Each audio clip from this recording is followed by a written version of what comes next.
Yo, what up, people? This is Wholesale Hard Knocks, where we talk everything real estate. We're talking mindset. We're talking systems. We're talking sales, conversions, any and everything you could think about. It's me, Mike Gomes, and my homie Daryll. Wholesale Hard Knocks is the #1 podcast for real estate investors. It doesn't matter if you've done 0 deals or 50 deals. Me and Mike will be here every single Saturday at 10 a.m. Eastern Time, dropping bombs for every level of investor to learn something. Don't forget to like and subscribe to both of our channels below. Make sure you're partying in the comments. Don't forget to squat up, take notes, and enjoy the show. Let's go. Let's go. We're waiting on my homie Daryll. He'll be here soon. He's a busy guy. He got a couple things going on this morning, but he'll be on ASAP.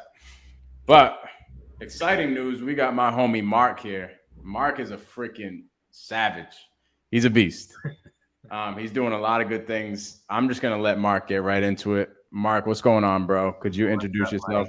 Yeah, what's up, everybody? I'm Marc Mason, owner of Eastside Properties. We primarily focus on fix and flips, buy and holds in all areas of Massachusetts. Linked up with Mike not too long ago. Super appreciative that we met. Thanks for all you do, Mike. Me and Mike are doing our first deal, so we locked it up. Yes, sir. We got a buyer for it already, so we're supposed to be closing on 4:30 on that with the buyer. So, wait, really? Deadlines are tight. Yeah. So I'll explain to you the details after. But okay, yeah, I had someone on PNS before we even closed on it. So oh shit. Yeah, that's what I do. I try to sell the houses before they even hit the market.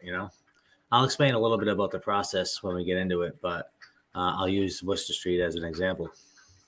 That's interesting, man, because I had a lead that I was talking to yesterday, and he was like, bro, I have this piece of land. I already have the end buyer for it, but they're going to buy it at this amount. I'm like, yeah, I don't think that would make a profit at that amount, but I love the concept.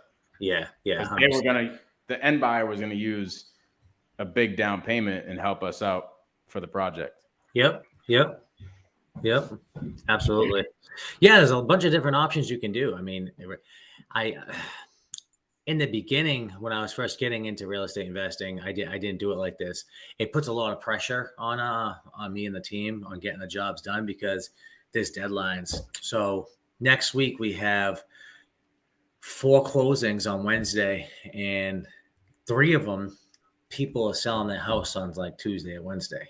So it's like it's super stressful. It's been a stressful month and a half for us all because, we just got one on Friday, get rid of one on Friday, and everybody's facing that interest rate hike.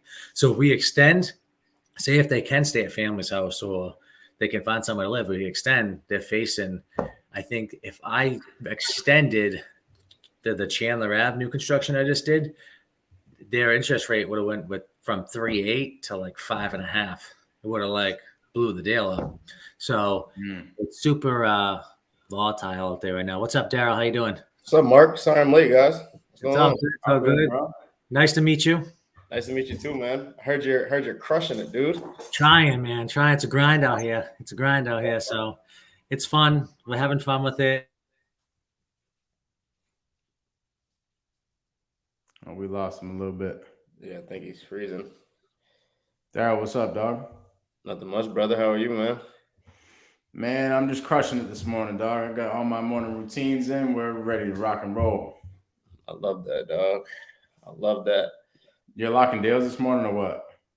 Bro, I feel like I wake up locking deals every day, dude. Bro, legitimately, this shit's starting to feel just like a game. It is, bro. It really is. Everything is a game. That's why I be telling people, taking life too serious, man. It's a game. Yo, it's really a game. That's so good. I swear to God, I was thinking about that this week. I'm like, bro, this shit it's all a game. It doesn't matter what happens. Yep. I was talking to somebody early on in the week and they were freaking out about something. I'm like, yo, this doesn't matter. Right. Think about the big picture of just life in general. Yo, this shit does not matter. It really doesn't, bro. Even people that are making freaking millions and millions of dollars, billions of dollars, and they have a problem in their business, right? Mm-hmm. Whatever that problem is, I don't care if they're about to lose a freaking $1 million deal. Bro, on the grand scheme of things, that shit is not that important. It's not, because it's happened before, and you can get it back. Mm-hmm. You feel me? It just isn't that important. Yeah, bro. So what were you guys talking about? So Marc was introducing himself. He was just talking some interesting things of what he's doing with his deals. What he's doing is he's actually selling his deals to the end buyer before he even finishes it. Oh, nice. I heard. So I was talking to a developer one time, and he was saying they were doing like the same type of thing. Like, they construct the plans to the house, and then once the plans are done and like the drawings and stuff, the designs, then they sell the plans to another developer to do the work. Mm-hmm. Yeah, bro. That guy that I was talking to yesterday, he was saying that he already had the end buyer lined up for that land deal that he had.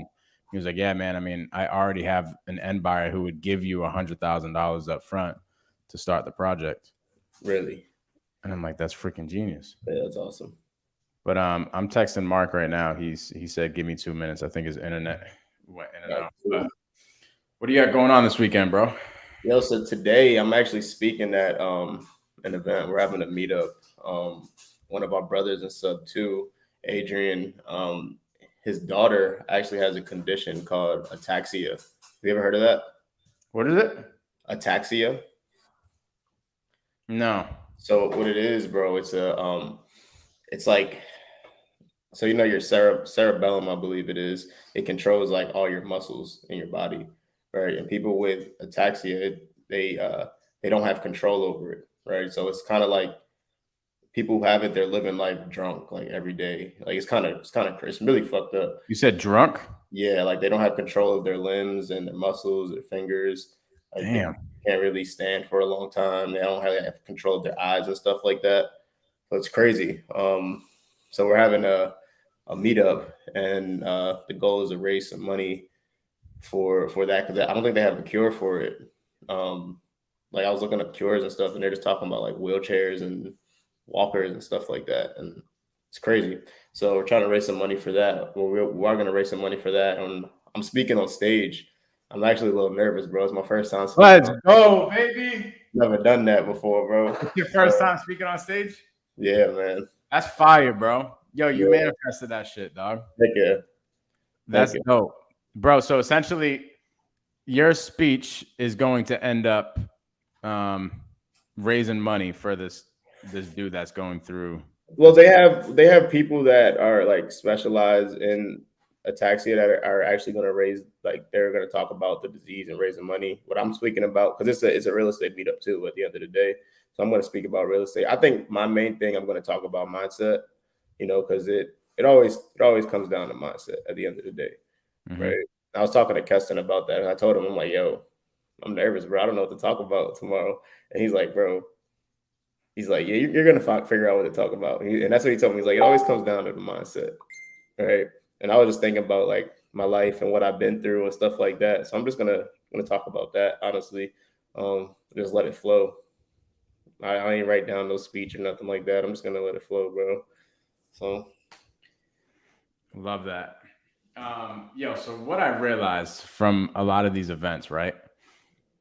There's got to be some way to figure out if the event was a success.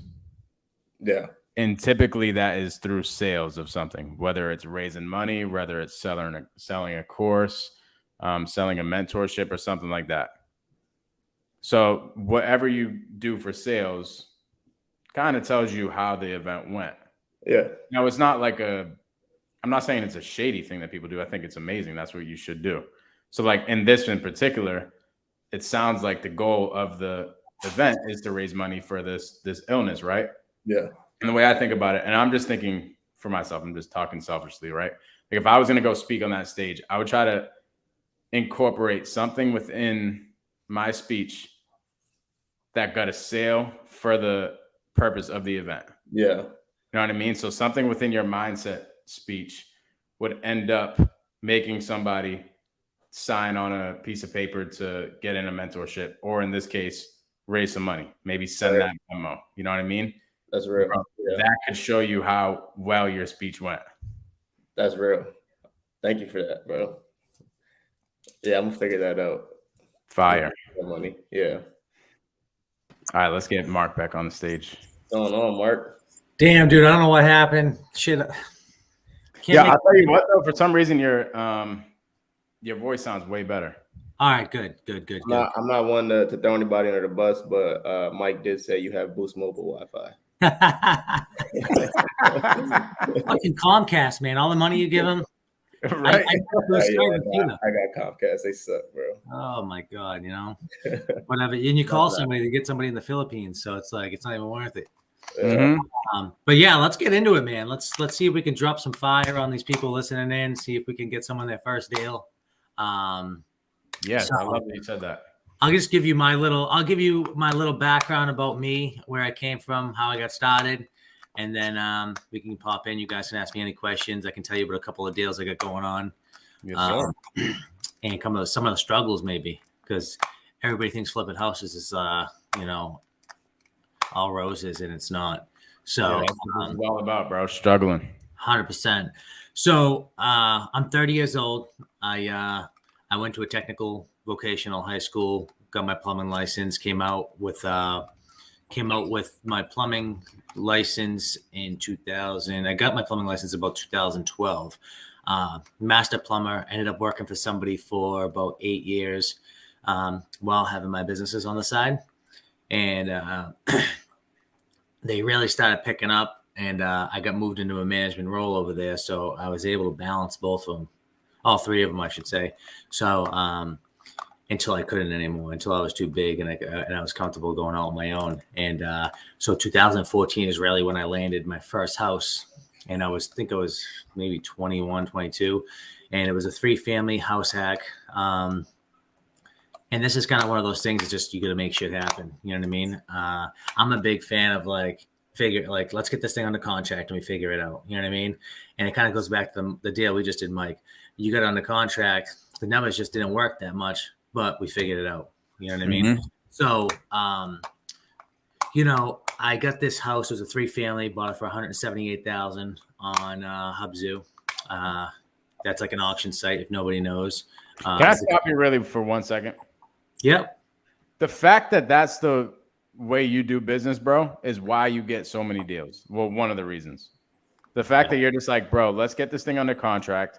I want to build a good relationship with Mike. I get it. We're going to be able to help somebody out, an end buyer here. Let's just make this thing freaking happen. 100%. Like, bro, that's huge. And literally 100%. Your name across the whole entire market is known because of that, bro. Like the way I found you, well, I found you from social media way before that, but I shot that deal out to a couple people and they're like, Marc. I'm like, I got to know this Marc guy. So, bro, that makes me feel good, man. It makes me feel like I'm doing my job. So, love that. Absolutely. I try to put everybody in front of me, and that's why I have such a good culture in my companies. So, I'll talk about a little bit about that after too. But this particular house I got off Hubzu, back in 2014, $178,000 we thought was a lot of money for a fucking house, especially a first house. And I remember the struggles. It was an auction, so that threw a situation into it. I ended up winning the auction, $178,000, going through the lending process. Now I'm getting a mass housing loan. I don't think there was an FHA like 203K back then. I was getting a mass housing loan. So the house needed to be like, it is, bro. You had to have the fucking handrails. There couldn't be holes in the wall. It was a crack house. So it had no water in it. So I went in there with a bunch of my friends, like 5 or 6 of my friends. Before we closed, my realtor let me get the lockbox. We went in, we patched the walls, put a handrail on, got the electricity on. I jumped the water meter, and I was good for appraisal. And which was fucking awesome. And then like 2 weeks before closing, my lender said, hey, you have a high risk loan. We can't close you. And that was probably the worst thing that ever probably happened to that lender, because he referred me to somebody that got the fucking house closed in 2 weeks. And we've probably done 60, 70 loans together. So, and it was just me appreciating what she did. Like we have a great relationship to this day. She kind of, she knew I was just a young kid trying to get it, and she supported it. She got me to, I couldn't even believe we closed it in 2 weeks. And that was it. That was history from there. Once I figured that out, I was like, I worked on that from like November to June, refied it. I put all my money into it, maxed out my credit card, $60,000 on credit card debt, refinanced it, paid off the credit card, pulled all the money out, and rolled it into the next deal. And that was just the start of Eastside, really, No shit, bro. So it was that one lender that trusted you and gave you a chance that allowed you to essentially start this Eastside property business. And the thing that's crazy is that lender's mentality is the same mentality that you brought through the business. And now you guys are freaking crushing it together. Yeah, 100%. That's what it's all about. It's like, it's the team around you. Like everybody's like, oh, Marc, you put things together. It's like, no, there's an acquisitions guy that's right next to me that you guys don't see as much. We have a team of 4 or 5 in the field that's crushing it, dude, that has sometimes unrealistic deadlines. There's just so many people, you know what I mean? And partners and network and everything that just brings everything together and makes, what Eastside is. So what I really like about that is that I hope the people watching really, really pick that up, right? The first lender told you no, right? You could have put your head in the sand and said, fuck it, I give up. Right?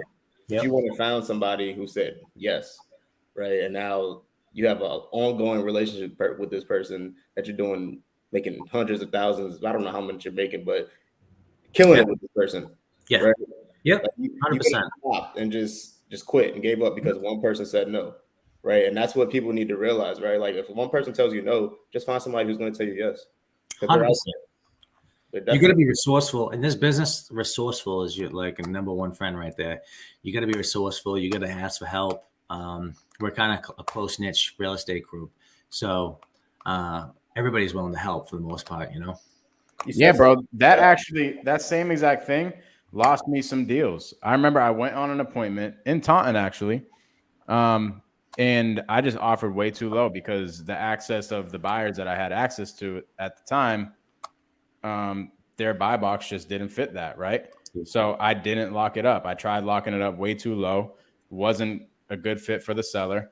Beth and CJ actually had an appointment with that same seller. They locked it up like 20 grand higher than I was going to go. And 20 grand higher would have smoked the deal for me. Like it wouldn't have made sense. Yeah. Next thing I know, like 2 or 3 months later, I see it on Facebook for sale. And I'm like, what the heck? What did I do wrong? Don't you hate that? That's the worst thing. It was crazy. It was actually the best thing because here's what happened. Instead of having the mentality like, fuck, they stole my deal, I actually reached out to them and I was like, yo, what the heck did you guys do? Like, how are you guys able to do that deal?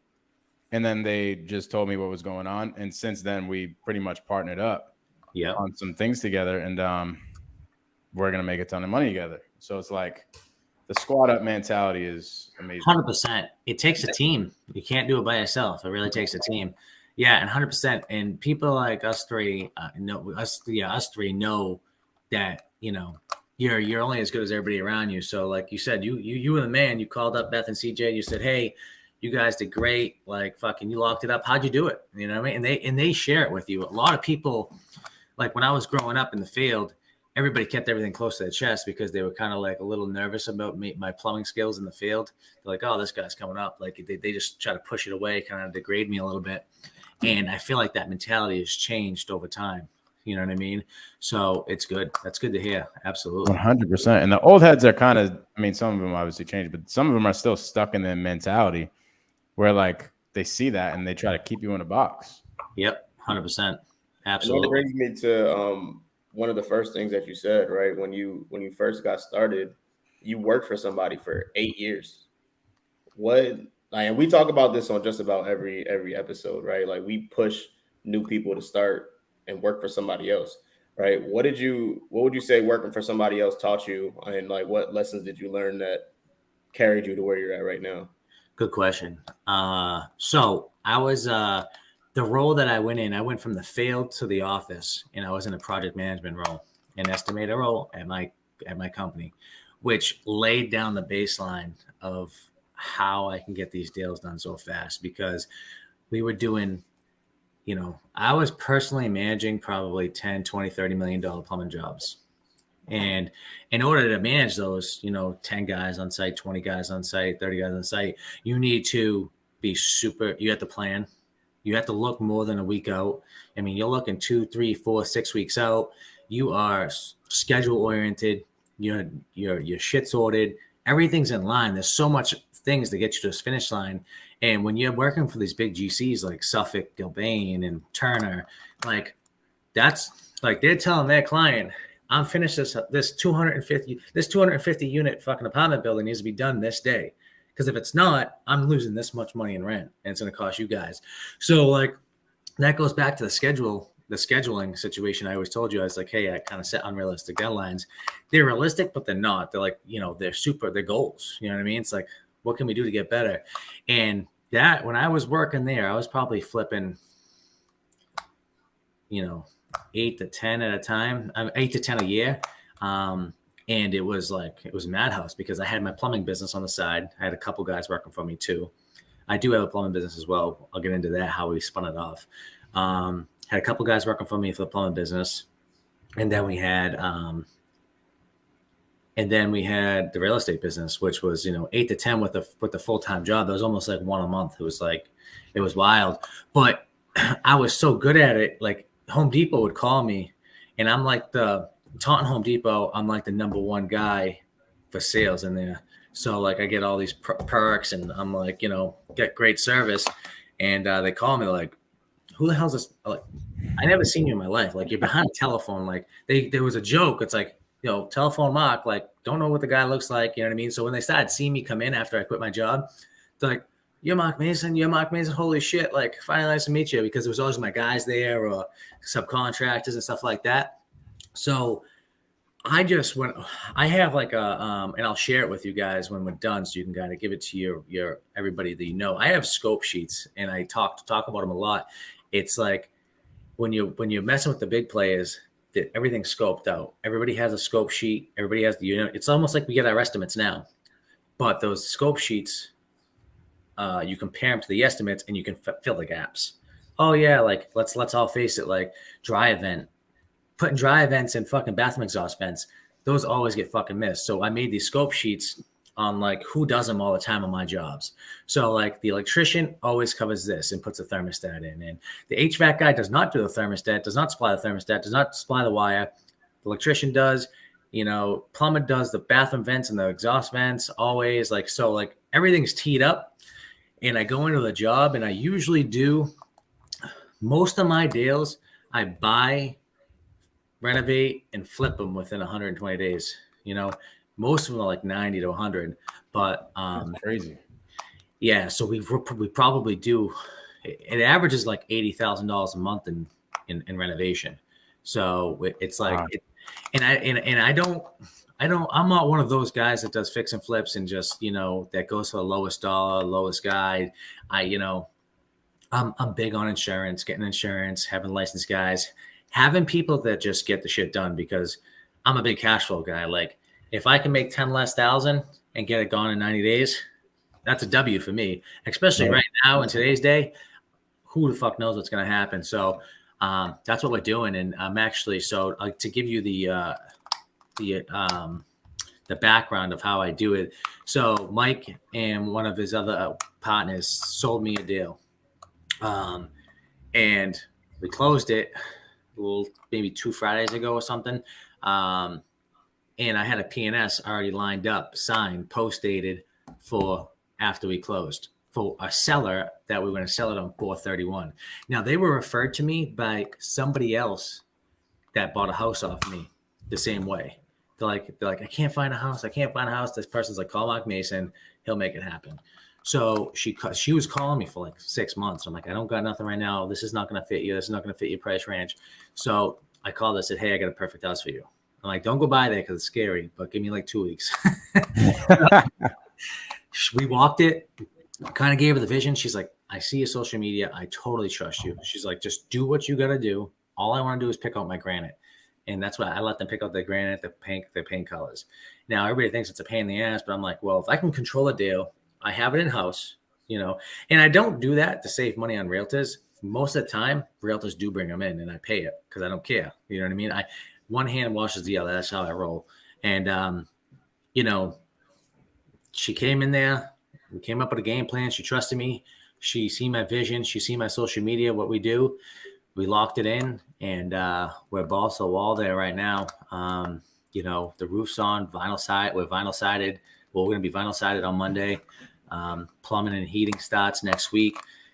The foundation and structural works like 50% complete. Really? Yeah. So I walked that deal, and I'm like, who the heck is going to buy this thing? Yeah. I'm like, bro, this place is nasty. Yeah, it's gross, man. And the hottest part about that place is the structural. It's like, damn, dude. Like, Yeah, it wasn't even like gross, like disgusting. Yeah, it was nasty within like the basement. A nasty rehab, bro. Like, damn, it's gonna be a long rehab. But the fact that you're gonna turn that thing over in 3 months, that's like a background story, because a lot of people that listen to this are from other parts of the country, where like maybe Florida or Arizona or something like that. They're very quick turnarounds, bro. These Boston properties, not the case. Like, these things are built back in 1850. Yeah.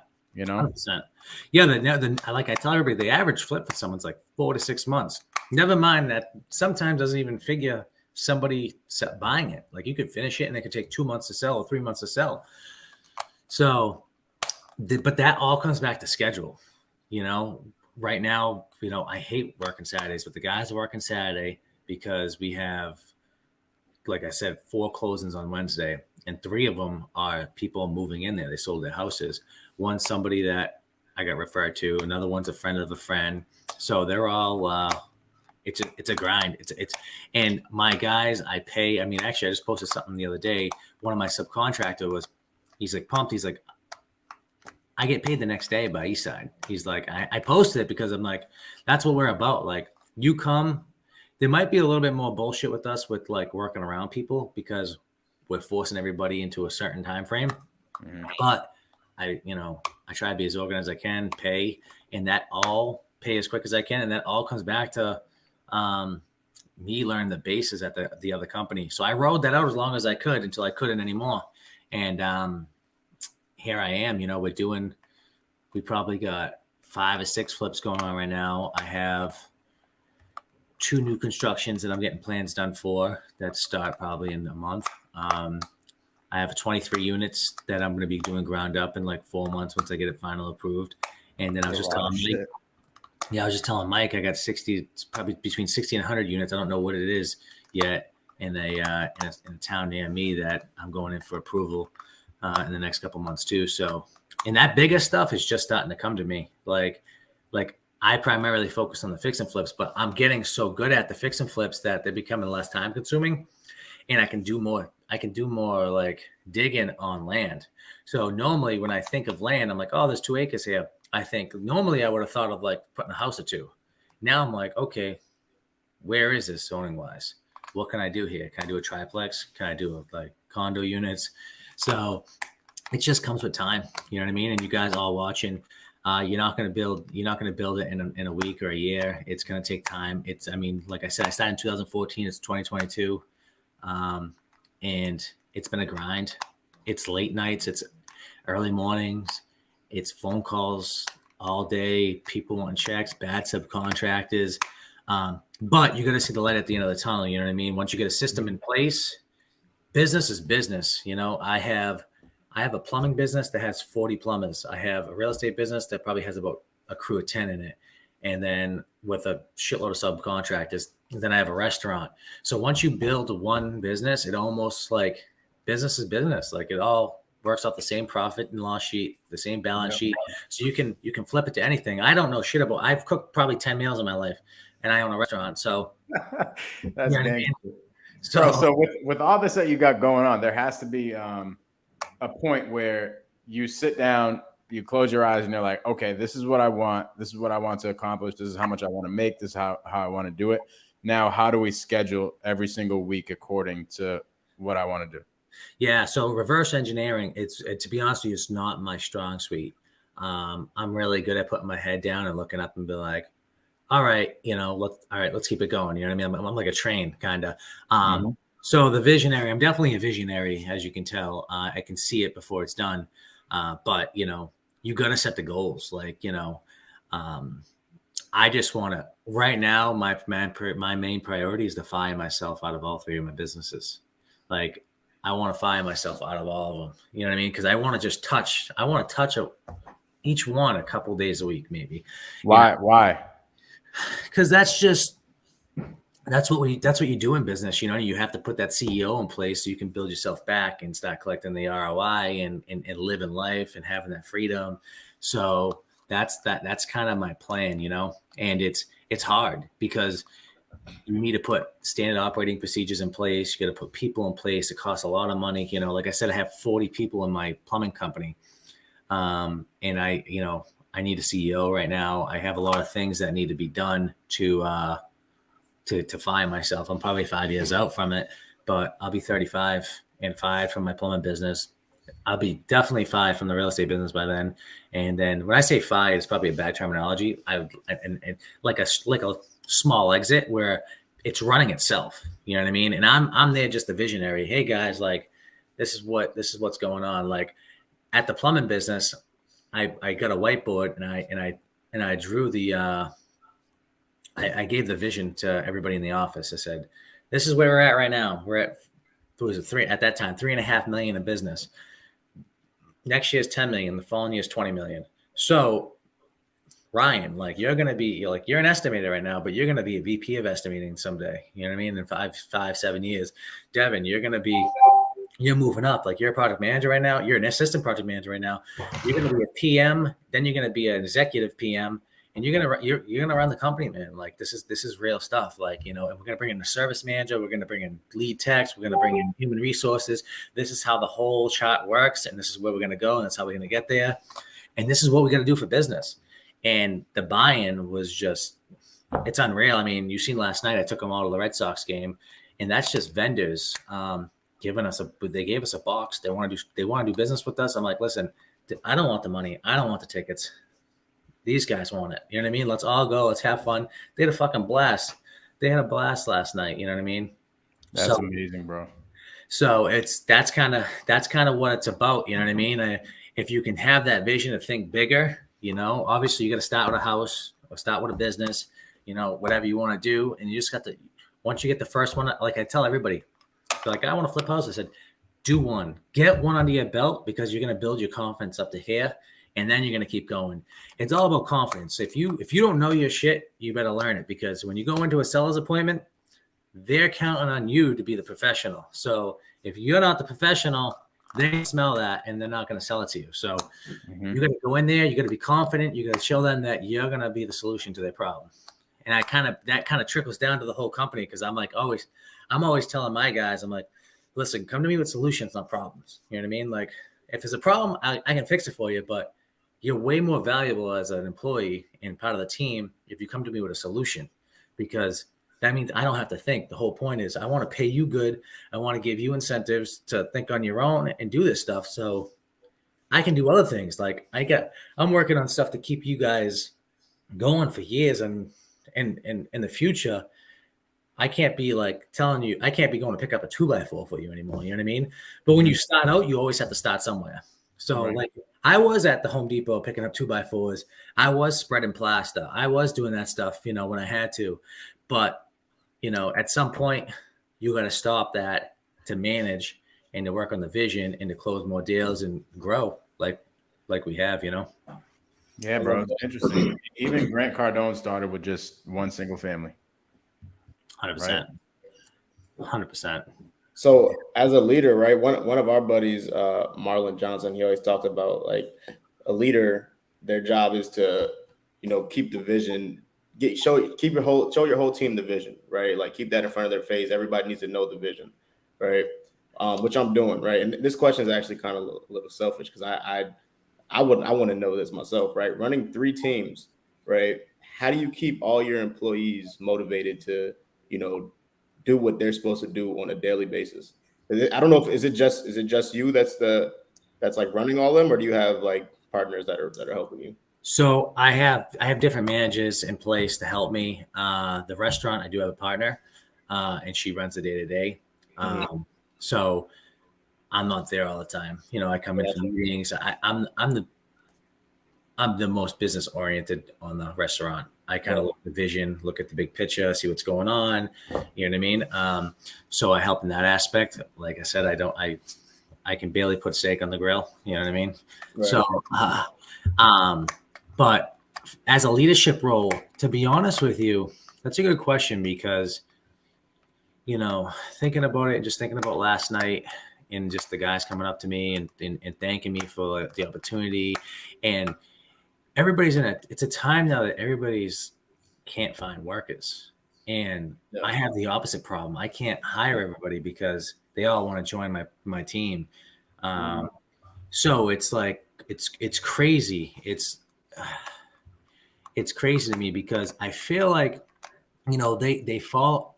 Business is different now. I feel like 20 years ago, you go to work, you do your thing. You'd almost be thankful to have a job, but it's swap. People are making millions of dollars from an iPhone. Yeah. Like I could shut down all my businesses and make $1 million and sell digital product. Now you can't, like this. We're at an all-time high of entrepreneurship. We're at an all-time high of business ownership, people owning businesses. So like people, I call people, all these employees and people are free agents now. Anybody can go anywhere. I pay like my plumbers like $45-$50 an hour. They could go and probably get 52 or 55, or if someone was really desperate. But the point is they can go anywhere they want, but they choose to stay here because people care about culture. They care about, you know, they see me as an owner. They're like, this guy can level with me. And I told everybody yesterday, I said, let's go be human. Let's go out. Let's have some drinks. Let's ring this fucking drink bill up on FW Web, because that's what we do. You know what I mean? We work hard, we play hard. And I feel like they all respect me. I think it comes down to respect because I see how much work I put in. They see me on, and everything kind of comes back to social media. They see me on social media with the plumbing business, and they're like, dude, like he's working at it. Like they went from 3 employees to 42 employees in like 2.5 years. Like that's amazing. So everybody wants to join. Like everybody's like wants to win. That's the bottom line. People want to win, and people want culture and feel appreciated. And you know, and I think it comes back to respect with that, you know, and they see what I do on the real estate side. And I'm like, I'm always telling them, call me. You know what I mean? I get it. I'm your boss, but you're more important than I am, because I can't get the job done without you guys in the field. You guys are the face of the company. I'm not the face of the company. You know, I'm behind the scenes. I'm making shit happen behind the scenes, but you guys are like walking in. You're getting the Google reviews. You're making these customers happy. I'm not, you know, and I'm just here for support. So I just feel like it's all in how you present it to the employees and they respect me because they see I put in the work. You know what I mean? So I think that comes with leadership. I think that's a huge part of the leadership.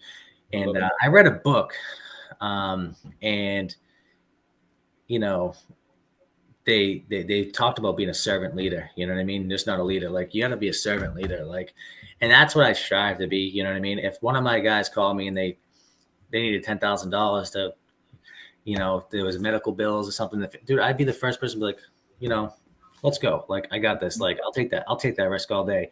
So what was the book, by the way? I think I read it. Is it Servant Leadership? Yeah. My memory stuff. Servant Leadership, I think it is, or Lead by Jesus, or something along those lines. Yeah. So I actually just started getting into books more and more this past year. So I wake up in the morning and my day gets crazy hectic by like 7:30, 8 o'clock. So I wake up at like 5:30.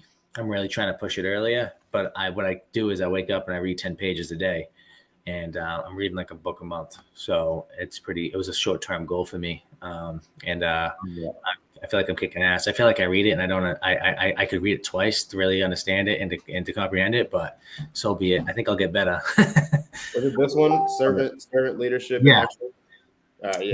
Servant Leadership in Action by Ken Blanchard. Yeah. Yep. Ken Blanchard. Yep. Yeah. So That's kind of it. I think it all like leadership comes from the bottom and the top. So you can be a leader as a guy in the field picking up shit on the fucking grass, or you can be a leader in my role. Like, and that's when teams actually start to actually work together and win, because if the whole team can buy into that, unstoppable. Like both on East Side, and I have a little bit more work to do on East Side than RCL, but at RCL Mechanical, we're like, I'm gonna write a book soon on where we came and how we got there. It's absolutely amazing. On East Side, it's a work in progress, but I also don't spend as much time there. I'm a little hands off. So I got to work on my standard operating procedures and get things in place. Like I plan on giving agents contracts to sell my houses. Like they try to give me a contract, but I'm giving them a contract. This is what we fucking expect. Mm-hmm. You know what I mean? I'm not running around giving you a check for the smoke and CO detectors. Like I don't get the time to do that. But I'm going to give you 2.5% because that's just, I don't care. It is what it is. Like Right. if you're going to do the work, we're going to pay you. You know what I mean? But I don't want to deal with this. This is what I expect. This is what I want you to go buy the house every other week on a Friday. And that's how I'm going to template the business, you know? And love that. Yeah. I have a homie named Bryant, and he's used this strategy before where he does flips virtually, right? And he'll contact an agent that's reputable in that area to manage the project. And they'll go, just like you said, they'll go by there every week or every other day or something like that and check up on the property. And he has a scope of work to give them and all that. So that's 100%. really dope. It's delegation. I mean, that's probably a good term in this. If anybody takes anything out of this, it's like leadership and delegation. If you can learn to delegate respectfully and properly, then you're going to go far in the business. Because I'm just really good at delegating, and I'm a people person. Business is emotions. Like I deal with people's emotions every day. So that's what I do, and I've mastered it. So that's how it's been so successful. I can feel for people. I talk to them. I look them in the eyes. I try to do the best I can. I got a long way to go, but I feel like I'm in the right path. You're crushing it, bro. So even with all this stuff going on, there's not a day, maybe like a Sunday or a Saturday night or something where you sit down and map out your week? So my week's definitely mapped out all the time. You know, I mean, I'm a big calendar guy. So everything's on my calendar. Very rarely I try to break things on calendars. So everything's on a calendar. You know, the next week's busy. I even put, I'm very schedule oriented. So like my calendar even reminds me every morning to read 10 pages. So like, love that. That's just because it's I see it, I do it. You know what I mean? So I set alarms. I'm a big alarm guy during the day. Like if I'm doing the same thing every day at 5:00, like the gym, it comes up gym. I can't miss it. You know what I mean? Like, okay, am I going to bitch out? Or am I going to go to the gym? You know what I mean? So yeah. So I do map out the week like that. You know, it's whether it's probably, there's no set day I sit down and just do it. It's more of like, I had to learn to do it on the fly. So like, if you call me, Mike, and you're like, hey, like we got to meet up on Saturday at 10:00. We got to do this because of this. I pull over, I put it in the calendar, and I try to check my calendar every morning and just map my day out, and fill the gaps. Love that. I was listening to a Grant Cardone podcast the other day, and he was saying like white spots in your calendar is pretty much the devil. Like you don't want that, right? Because when you're sitting there, you have all these white spots. That's when you start to, fill your mind with negative media and do things you're not supposed to do. Right? He said you should almost be running from thing to thing on your calendar. Like it should be that packed where you finish one task, you should be sprinting to do the next task. I'll have to listen to that podcast. Yeah, no, absolutely. Yeah, that's so good. I think it's in his book too, where he's like, think about somebody that's their house is on fire. They're not worried about shit, but the only thing they're worried about is getting out of the house, right? When their house is on fire. Now it's that same person that's sitting in the house is somebody that's depressed and all these things. In that exact moment that their house is on fire, they're not thinking depressing things. They're thinking about getting the heck out of the house. So essentially what he's like, bro, just fill up your schedule. You don't even have time to be depressed or any bullshit like that. Yeah. Yeah, that's a good point. I feel like it's funny you say that. So it's probably that's happening to me. I legit barely make it to all my meetings and my calls. It's like I'm there within like 10 minutes or on time. So that's pretty funny. Yeah. And that's a good thing that's a good place to be, you know? Yeah, 100%. 100%. With that being said, what do you have for time here? What do you mean? I got time. Hit me. Okay. I'm here. I'm committed. I want to give. Love that. I want to drop bombs on people. So, what do you guys have for me that's going to help out your fans here and your people that are watching this? Bro, so one thing that I'm thinking about is just this go-giver mentality that you have. That Pace. I don't know. Have you watched Pace Morby's content at all? Nope.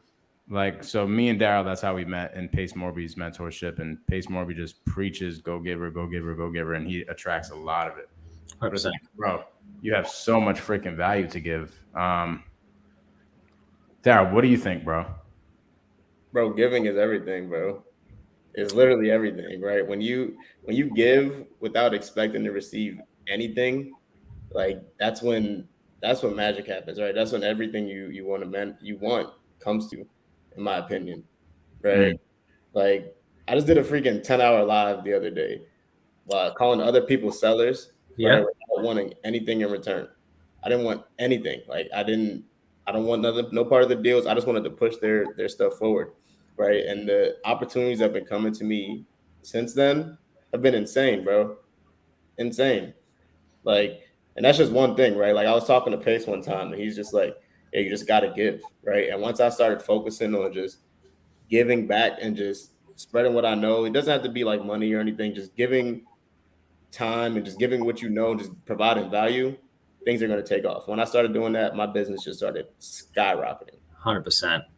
Yeah, you nailed it. I mean, you know, you gotta give without nothing, without any expectations coming back to you, and that's why I've been so successful. You know, I'm always willing to help. I'm never that guy that's gonna say, "Hey, I'm holding this to my chest." People are like, how do you get these deals? I'm gonna tell everybody how I get the deals is consistency and discipline. Yeah. Throughout all platforms. It's like, even my social media guy, he doesn't.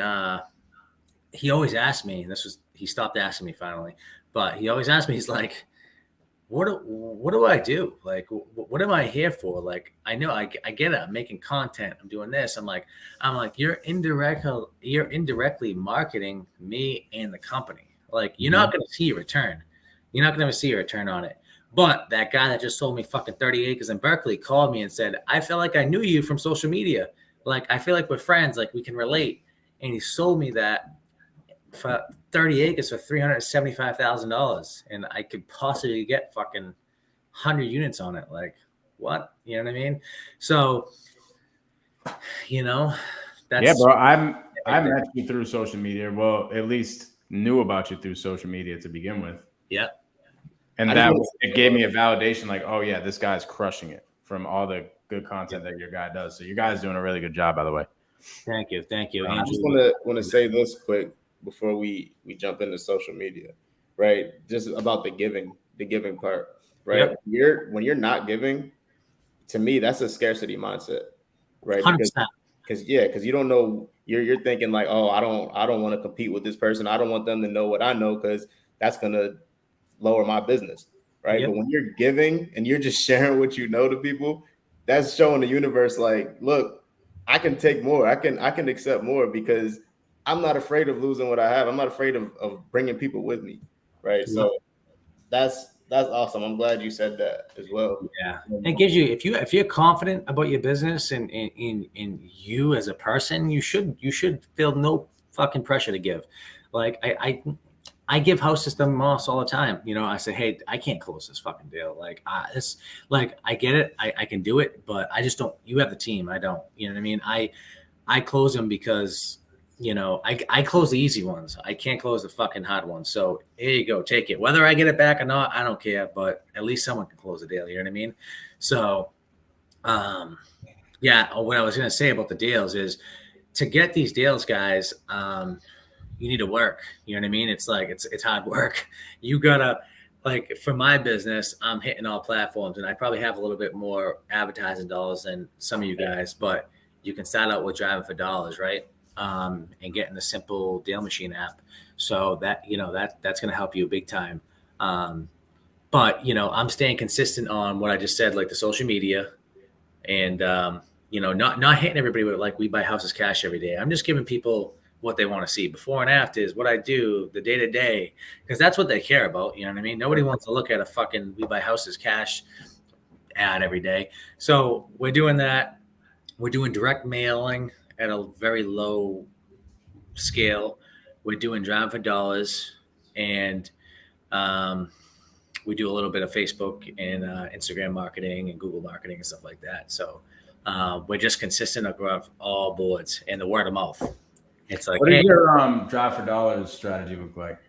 So my drive for dollars strategy is we have somebody from the Philippines that drives on Google Maps, and right now, like they're focusing on waterfront properties, so they're driving the coast right now. And then I have people that come in part time that they put hours in every day, every week, and just drive around in my area looking for them. And I get the low hanging fruit right now. I can do a lot better with bringing in more deals, but I'm not in a position that I can scale any bigger on the real estate company. Mm-hmm. So that's what we're doing, and it's very. I mean, it's like what 50 cents a postcard. So if you're driving around doing a deal machine, you're 50 cents a postcard. That's minimal, maybe, and then you get the cost of deal machine. Like you're gonna get the most deals from driving for dollars because, I mean, it's the most time consuming, but at the same time, they're the ones they're real, they're updated, what's going on with them, they're vacant. You can ask the neighbors. Like cold calling sucks, but you know what? That's how you're gonna get the deals. So you mail them, the people that you're driving for dollars for? I mail them, yeah. If it's like if I'm super like if I'm low on work, low on anything I'm doing, I'll start calling. I recently just started having people just, if there's a good one, just picking up the phone, skip tracing right away and calling, leaving messages. So that's what we do real time, because I feel like I'm so busy that I don't get to it after I'll mail them. When I say I'm doing the minimum, like I'm mailing them.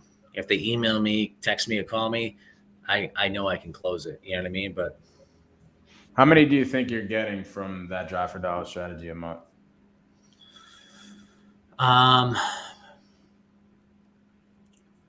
Last year I probably got 7 or 8, somewhere on the line. We probably did like 25 last year. So, and a lot of them, like I was telling you earlier, Mike, a lot of these things, like now that I'm getting so good at it, I'm splitting things off. So like yeah. I'll buy a house that has maybe not a buildable lot, and I try to make it buildable. So I bought a 3-family last year off MLS, and I didn't think I was going to be able to get it to be buildable, but I bought a 3-family for $250, rehabbed it, sold it, split the lot off, and I got it approved for a single family, and we just sold it last week. So, oh yeah, bro. So you got to get creative. You know what I mean? Hell yeah, bro. Speaking of creative, that's what me and Daryll Pace's mentorship is a lot about, is creative finance. Have you done any creative finance deals like seller finance or sub-2 deals? A couple. Yep. That's good to know. Yeah. So I did one in Rehoboth, and I'm holding the note for somebody else right now. So a little bit. I wish I could get more into it. You know what I mean? But we'll have to chat. I have to come in and talk to you about your mentorship, what you're going through, because I have a mentor, but I'm curious to see what your Pace is all about. Well, that's why I was planting seeds. I think we need you in the group. Yeah. It's funny, bro, because this is the second week in a row where we had somebody come on where both me and Daryl were like, dude, you guys need to be in our mentorship. Yeah, 100%. Yeah, send me all the details and I'll look into it for sure. Just watch Pace Morby on YouTube and you'll be like, bro, this guy's next level. Pace Morby? Okay. The stuff that, like, the types of deals that we're structuring and getting under contract and buying, right? They're just different, right? And the reason why I was thinking, because Mike said it. I was thinking it the whole time. Like, yo, this guy needs to be in sub 2. The reason why I'm thinking is just because the go-giver attitude, right? Like everybody exactly. in the mentorship has this attitude. Nice. Right. Nice. The deals is secondary. Right. Yeah. Like I'm doing a deal right now in Atlanta. It's a free deal, right? I got the seller to do a cash out refinance. He's coming to my lender. He's doing a cash out refinance, and I'm taking his new loan over subject to. Right. So it's a free house. I don't have to pay anything for this house. I just have to pay closing costs. Right. That's fucking awesome. Yeah. So that type of stuff that we're doing, that type of stuff is secondary. Right. Like everything else is just giving. Right. And everything, like I don't have to spend any money on marketing if I don't want to. Just because I give back to the community, I show like my call recordings, I do stuff like that 10-hour live, and people bring me leads. Yep. Right. That type of stuff is what we do. So like if you come in and you show people what you can do and how you can help them, bro, I think your business will 10x. Yeah. Bro, that's like think about this, Daryl. I just brought somebody on the pod who was a crazy go-giver. You did the same exact thing last week.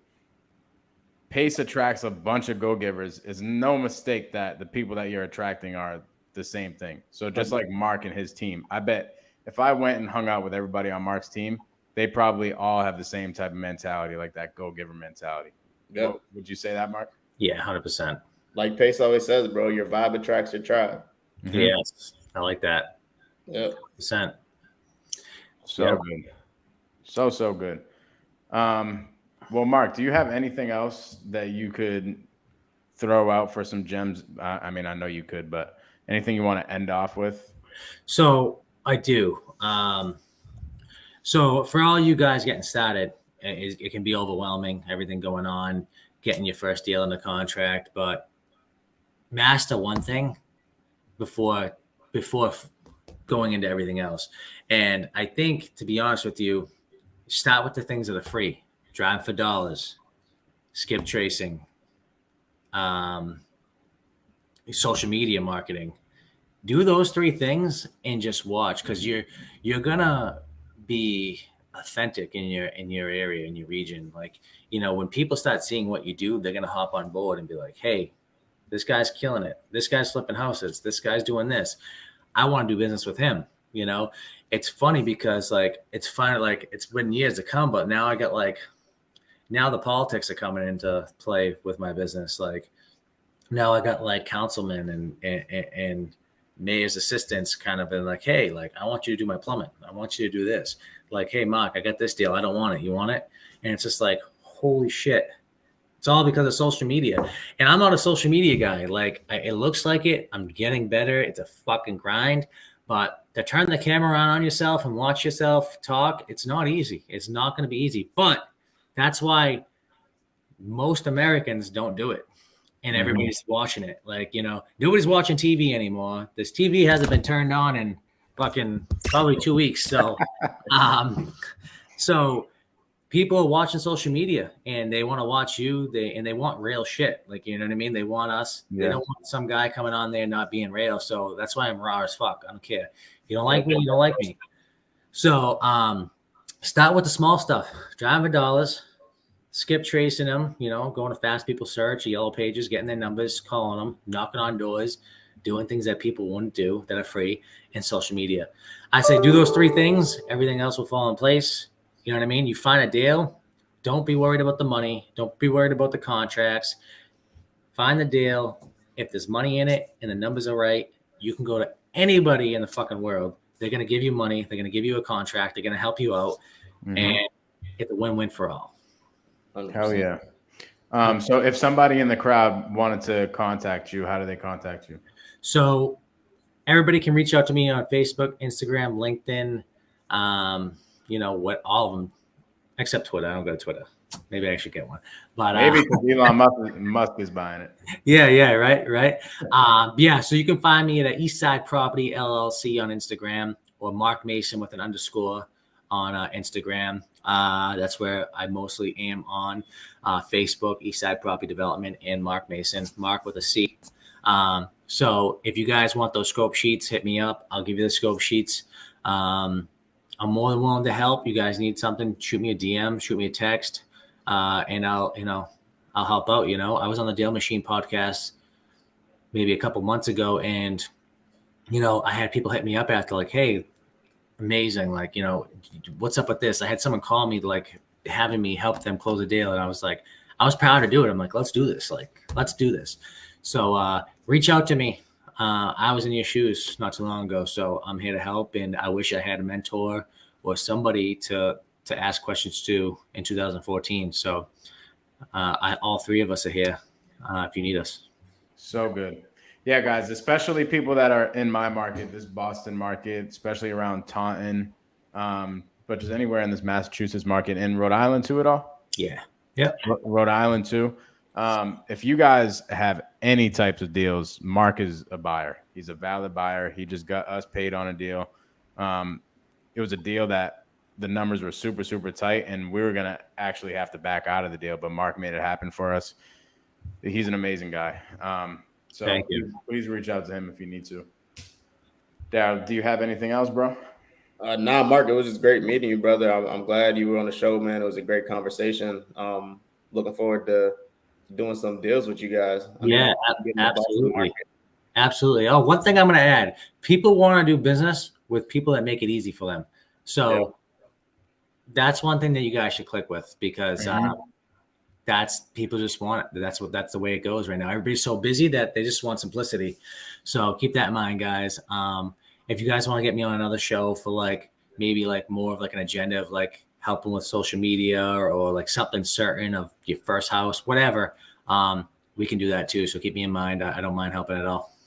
Yes, bro. We're definitely gonna have to get you back on. So especially once you get this that big unit going. Yeah. I'll let you know the process and how it's been going, how I got there, and the leaps and bounds I had to do. So real quick, Marc, what are your goals for this year?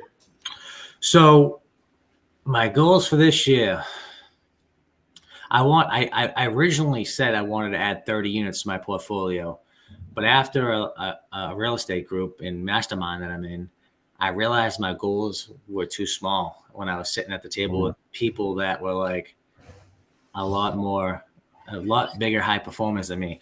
So I bumped that up to 50 because I think that's realistic since I'm like a quarter of the way through the year. So I just got 5. So I have 7 under contract right now. And then hopefully we'll see what happens with the 23 unit and the 100 unit condo. But if the 100 unit condo is not to next year, hopefully I can get that 23 unit going this year. So, and that will get me much closer to my fucking goal. You know what I mean? So I wanted to do the multifamilies. I'm trying to push more into the multis because I'm not right now. I found a strategy for tax purposes, bring some money over from the fix and flip business and repurpose it to the multifamily business and start going to that passive income. So I'm up to almost 50 G's a month in passive income. Hell yeah, bro. Damn. Oh yeah. It's a super fucking awesome. But I also want to get the deals that make sense. I don't want to make $100 a door. I'm more shooting for like $300 a door or more. So could you talk about that actually really quick? Yeah. What made you change your goals? Sounded like it was the proximity to other people that made you do that. Yeah, you're 100% right. I lost track of the multifamily aspect like 5 years ago when I was just my head was just like tunnel vision, fix and flip. But the harder fix and flips, they're just hard to come by nowadays. You know what I mean? I'm still getting them, they keep rolling in, but I'm also trying to make sure that my people are taken care of when shit does turn. You know what I mean? And if I have to go put a roof on or renovate a multifamily because we're slow and there's not much flips going, I want my people to have a home because they're counting on me to sign their check every week. So like, some stuff just sits for me, like the multifamilies. I have a million things I can do in all my multis right now, but I'm just letting it sit until until I have time and I can fit it in. When someone doesn't have a 40-hour week, I'm gonna be like, all right, here you go. So that's kind of where I'm at, you know what I mean? And I pretty much, like you nailed it. I switched my gears a little bit because I feel like I can repurpose a lot of things that I wouldn't really touch prior.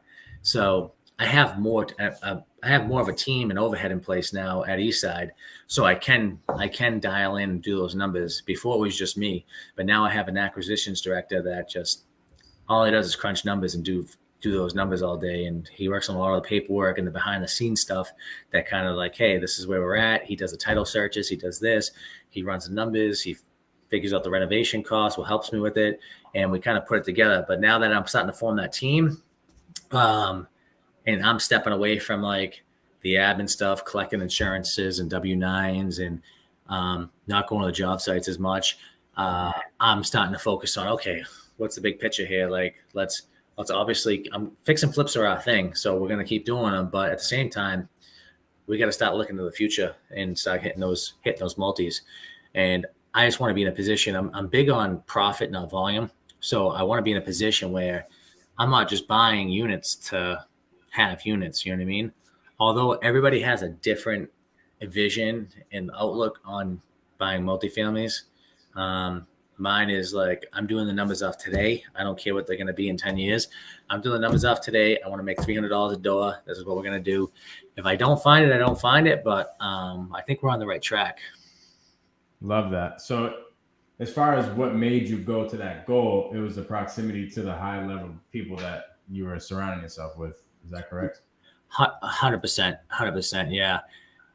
In the plumbing in the plumbing industry, in the plumbing, we did $3.5 million last year, and our goal is to do $8.5 million this year, and we're on task to do a little bit more than that. So the plumbing is a little bit more, I don't want to say volume driven, but there's a set goal, as in it's not like that right now on the real estate side. Cool. So are you like hanging out with other plumbers that are crushing it, just like in the real estate business? Like you probably have a bunch of people. Yeah, it's not as a tight knit group as real estate. Yeah, you know what I mean. I like, my mentor is Ryan Stillman. He, we talk a lot. He does like Zooms and stuff like that, and we have entrepreneur meetups and stuff like that to go through, just business, life, personal, and he gets my vision in line along with a lot of the other coaches in that group. So, that's kind of what I do. The business is just business, and I'm able to, depending on what it is, I'm able to mold it to where I want it to be. So I feel like I wish there was more people like that. A bunch of plumbers can meet up around here. I'm thinking about starting a Facebook group at some point in this area. But I'm just waiting to have the time so I can commit to it. You know what I'm saying? So it's much different. The plumbing industry is much different than the real estate industry. It's more of like a competitive and all this.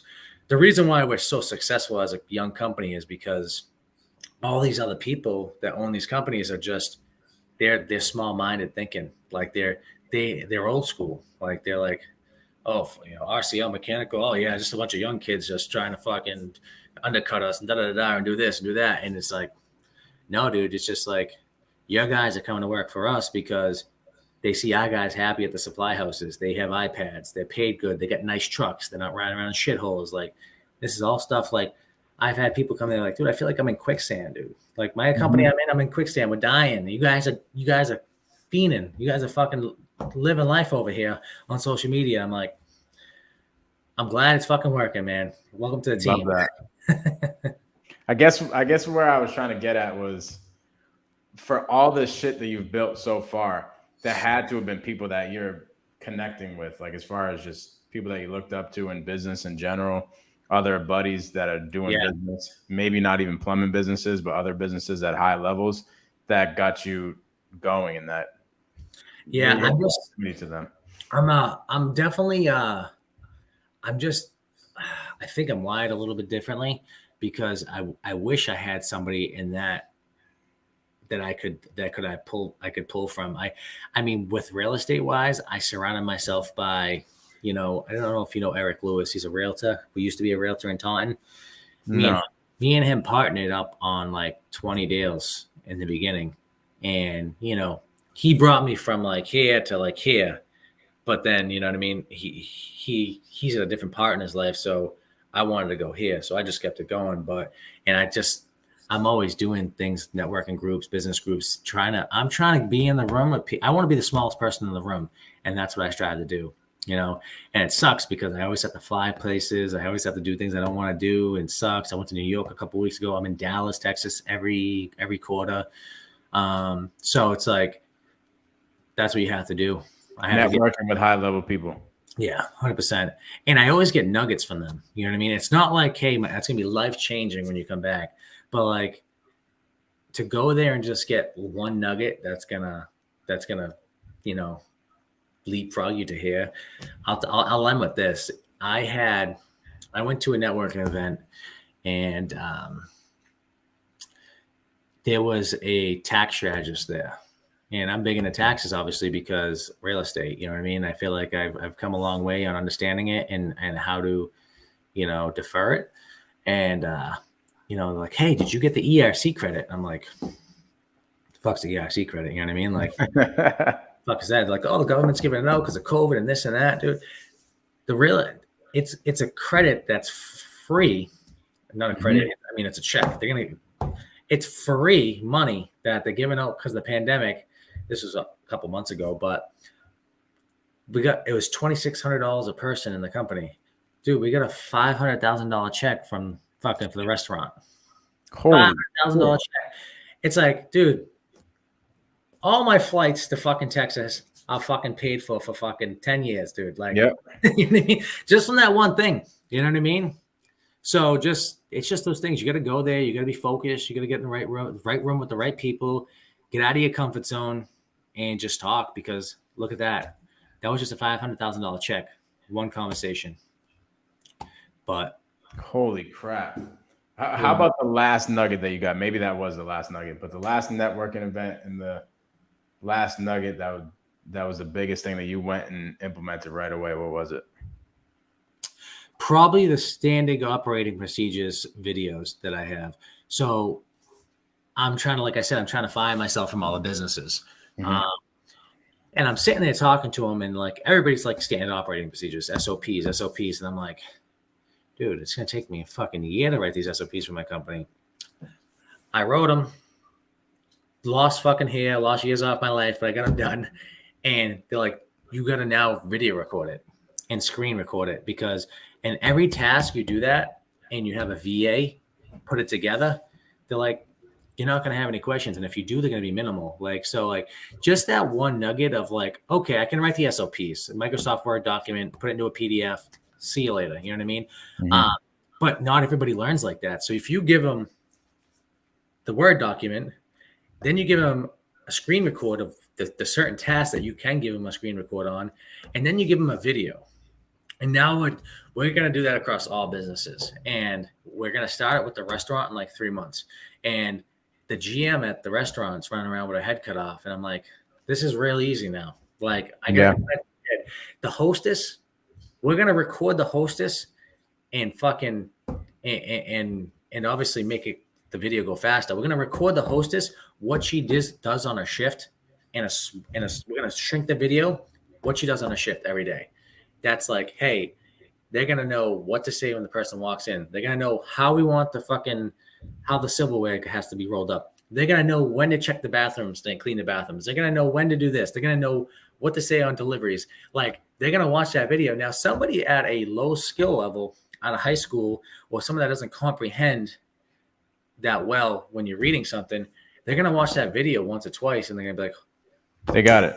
I got it. I know how to use it. It's just like you, bro. When you need to figure something out, you go to YouTube and you're like, okay, how do I unscrew something under my faucet or something, right? Yep. And you just type it in on YouTube. You got it. All right, boom.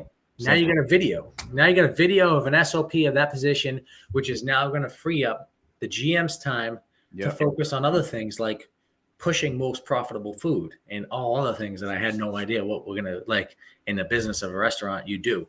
So that's and that's just another nugget that, when you get to a point of building a business, you should really do in the beginning. You know what I mean? Because I'm sure you're doing it with maybe a VAs or something. Like, it's almost like you tell them what to do. Like, I'm big on email templates. Like, I have an email template every time I send a deal to an attorney. This is who's buying it. This is where it's going and what entity. This is the address. This is when I want to close. This is when I want to see a HUD. This is when the smoke started. I want. And it's just a copy and pasted email. So I would say, guys, those SOPs are going to be huge when you start to grow in business and you're not just working for yourself. Because if I got hit by a bus and someone's taking over my company, there's going to be a lot less questions. If there's directions. Yeah, you're essentially growing it to sell it at some point.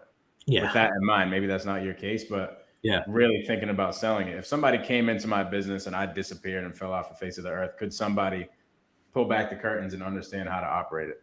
And having those SOPs and videos in place. For anybody that's listening that might not know what an SOP is, it's something like a step-by-step procedure. It's a standard operating procedure in your business that you can take and go implement, right? Yes. Where that happens, when something happens in your business, you do the exact same thing every single time. And what Marc's saying, hey, we're creating lists and videos for those specific step-by-step processes so that anybody that comes into the business can understand exactly what they're doing. And actually, in our business, bro, me and my business partner started doing this a few months back.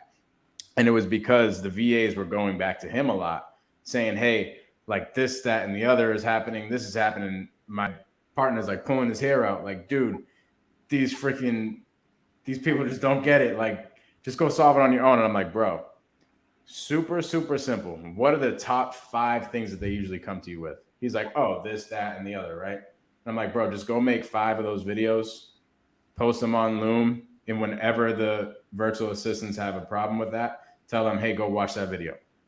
Done. Huge. Simple.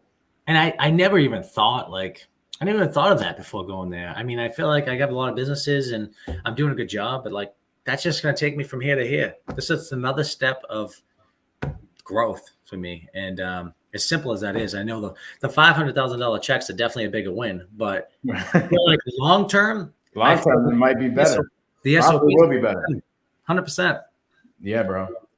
Well, Daryll had to head out. He's actually speaking at an event. So I'm super happy for him. He's about to go crush it. It's his first speaking event. Oh, nice. Where at? Down in Maryland. That's nice. Where he's from. So nice. There's an event that they're putting on. I forget exactly what he was saying, but somebody has some sort of illness that they're trying to raise money for, but it's a networking event. Daryl's going to speak. He's going to crush it. So everybody show love to Daryl. If you guys have him on social media or something, wish him good luck.